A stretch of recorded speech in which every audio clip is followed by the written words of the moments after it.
sur fond de négociations entre Donald Trump et Volodymyr Zelensky aujourd'hui à Washington. Voyons ce que propose actuellement le dictateur russe Vladimir Poutine pour parvenir à la paix. Qu'essaie-t-il d'inclure dans cet accord de paix sur lequel insiste désormais aussi le président américain? Aujourd'hui, nous allons examiner le soi-disant paquet du dictateur Poutine, dans lequel, pour résumer, il exige que l'Ukraine cède entièrement le Donbass aux Russes. En échange, Moscou promettrait, soi-disant, une pause dans les hostilités dans le sud de l'Ukraine. Nous allons tout analyser de manière globale. Je m'appelle Alexei Petchi. Aujourd'hui, nous sommes le 18 août. Avant de commencer, je vous demande de vous abonner à la chaîne, de mettre un like, d'écrire n'importe quel commentaire, et surtout de vous abonner à ma chaîne Telegram Petchi News. Le lien est dans la description de la vidéo. Nous analyserons les faits brièvement. Qu'est-ce que le prétendu paquet de Poutine ? Qu'est-ce que Poutine a promis à Trump? Qu'est-ce qu'il a imposé au président américain comme condition pour un accord de paix dans la guerre de la Russie contre l'Ukraine? Et selon Reuters et le Financial Times, en Alaska, il a été exigé que l'Ukraine se retire complètement de la région de Donetsk. En échange, le reste de la ligne de front serait gelé et d'autres revendications territoriales pourraient en être assouplies. Appelons les choses par leur nom. C'est une tentative de donner une forme politique à ce que les Russes n'ont pas réussi à obtenir par la voie militaire. Cet accord n'apporte pas la paix, mais une pause avant la suite. Pour que cette construction de Poutine paraisse, disons, équilibrée, pour que Poutine et Trump aient fait quelque chose à proposer aux Européens, en disant « Regardez, Kiev fait des concessions, mais Moscou aussi fait des concessions. » Voilà pour que cette construction paraisse équilibrée. Moscou, vous savez, apporte certains éléments, des détails, qui doivent vraiment apparaître comme des concessions de sa part.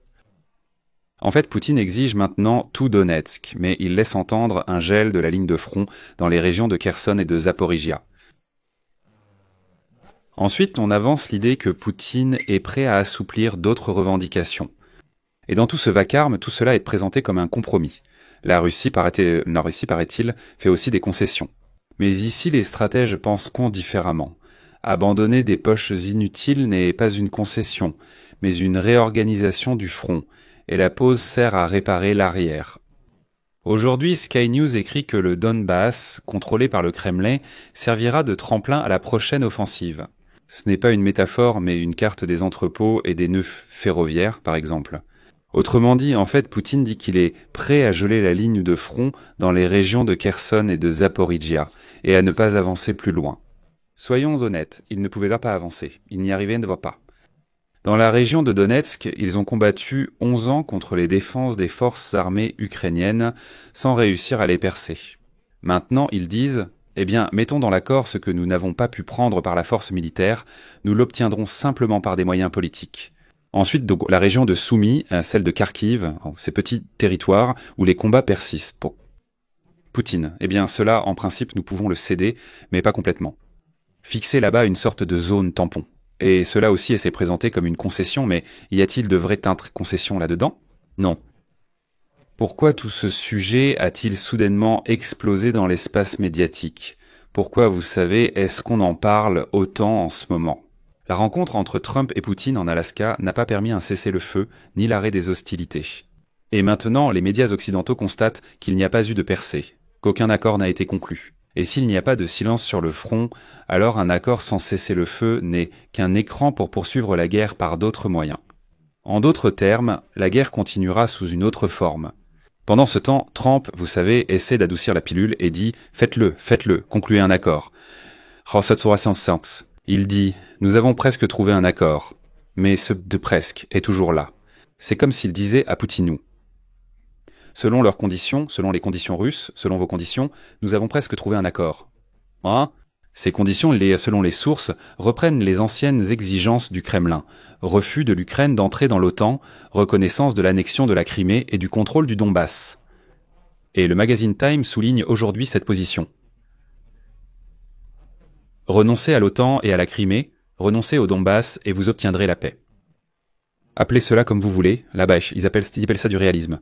Ou, comme le dit Trump, l'accord du siècle, mais en réalité c'est une tentative de briser simplement la stratégie ukrainienne, la défense ukrainienne, et de détruire le cadre juridique de la paix. Et maintenant, nous allons examiner l'aspect juridique.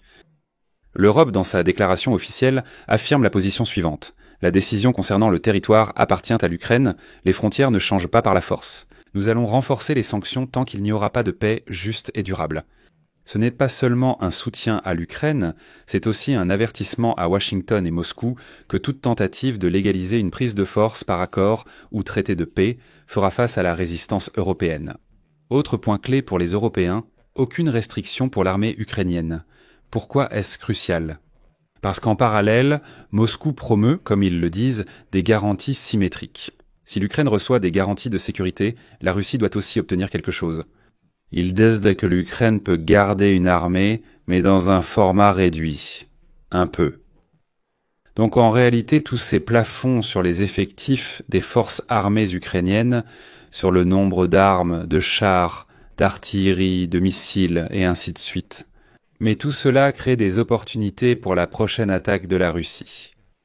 Concernant les garanties, l'équipe de Trump dit maintenant que Poutine a accepté des garanties de sécurité pour l'Ukraine dans le style de l'OTAN, mais sans adhésion à l'OTAN. Ça semble plutôt pas mal. Un compromis existe. L'Ukraine n'intègre pas l'OTAN. Donald Trump en parle beaucoup, mais il dit « Nous allons fournir des garanties de sécurité, presque comme celles de l'OTAN, mais sans l'OTAN. » On pourrait croire que c'est l'équilibre, mais tout dépend du contenu. Des garanties sans déclenchement automatique de l'aide militaire, sans ratification par les parlements de tous les membres de l'OTAN, sans quota fixe pour la fourniture d'armes. Tout cela, excusez-moi, c'est le mémorandum de Budapest numéro 2. Et le Kremlin le sait très bien. Ce dont il a besoin, le Kremlin, c'est d'un bout de papier qui sonne bien mais qui n'inclut rien d'automatique. C'est pourquoi accepter de telles garanties de sécurité, ce n'est pas une concession de Moscou. C'est une tentative de vendre du vent en échange des territoires ukrainiens. En d'autres termes, si ces garanties assuraient clairement que, dès demain et pour 30 ans, l'Ukraine recevrait chaque année une quantité d'armement. L'armée se renforce ainsi. Tous les parlements ratifient ces garanties de sécurité et s'engagent à aider le contingent militaire des pays de l'Alliance Nord-Atlantique en cas de nouvelle agression, et ainsi de suite, et ainsi de suite. Ce sont des garanties. Mais simplement écrire que nous garantissons que, si jamais nous aiderons, ce ne sont pas des garanties, c'est juste une fiction. Que dit l'Ukraine ? Zelensky affirme que les Ukrainiens ne céderont pas leurs terres, ni ne retireront leurs troupes du Donbass, car cela affaiblirait la défense. Un point, c'est tout. Pour l'Ukraine, un gel imposé par le Kremlin, ce n'est pas la paix. Excusez-moi, c'est simplement l'amputation d'une partie du territoire que les Russes n'ont pas réussi à conquérir. Dans ce sens, tout accord avec un Donbass en moins sera perçu comme une capitulation. Un autre facteur interviendra, la politique intérieure ukrainienne qui fera tomber la question. En général, tout pouvoir ukrainien qui signera ce moins Donbass. La psychologie politique du moment est la suivante. Moscou a besoin d'une pause, Washington a besoin d'un résultat, enfin, pas Washington, Donald Trump, et l'Europe a besoin que ce résultat ne détruise pas complètement l'idée même de la sécurité européenne. C'est ici qu'apparaît la scène médiatique avec, comme l'écrit aujourd'hui The Guardian, les gardes du corps de Zelensky, Macron, Starmer, Merz, Meloni, Stubb, von der Leyen et Mark Rutte. Et voilà que The Guardian prévient, l'Europe n'a toujours pas de plan cohérent au cas où les États-Unis vacilleraient Hank. C'est pourquoi l'Europe est obligée d'être dans la pièce et de maintenir la ligne sans concession territoriale, sans aucune limite. Les forces armées samarmées ukrainiennes avec le renforcement des sanctions. Et ce n'est pas un front anti-Trump, c'est la peur de l'effet domino. Aujourd'hui le Donbass, demain un nouveau gel, puis... Pourquoi continuons-nous à payer pour la guerre des autres ? Et encore un autre point caché qu'ils aiment, vous savez, ne pas mentionner complètement. The Telegraph écrit aujourd'hui que dans les exigences de ce paquet de Poutine figure la protection de l'Église orthodoxe russe en Ukraine et le statut officiel de la langue russe. Comme vous le comprenez, il ne s'agit pas d'humanisme ni de protection des minorités nationales ou des groupes religieux.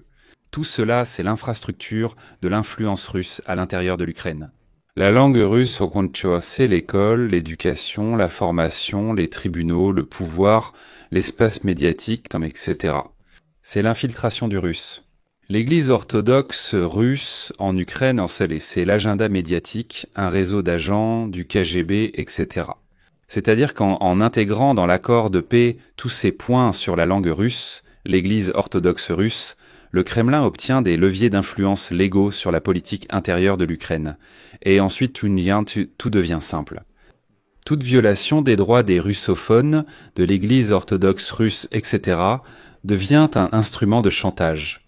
Encore une fois, ce n'est pas une garantie de paix, c'est un conflit intégré.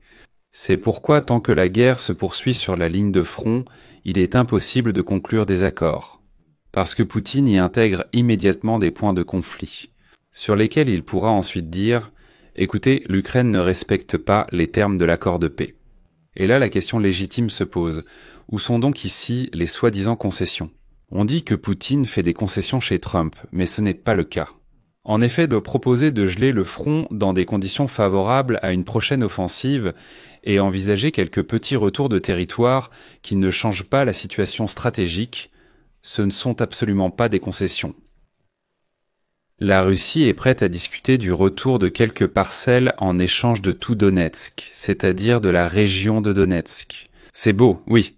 Ça n'apporte pas la paix non plus, oui. Et il faut le dire à voix haute. Le paquet de Poutine, ce n'est pas un compromis. C'est une tentative de légaliser la défaite de l'Ukraine.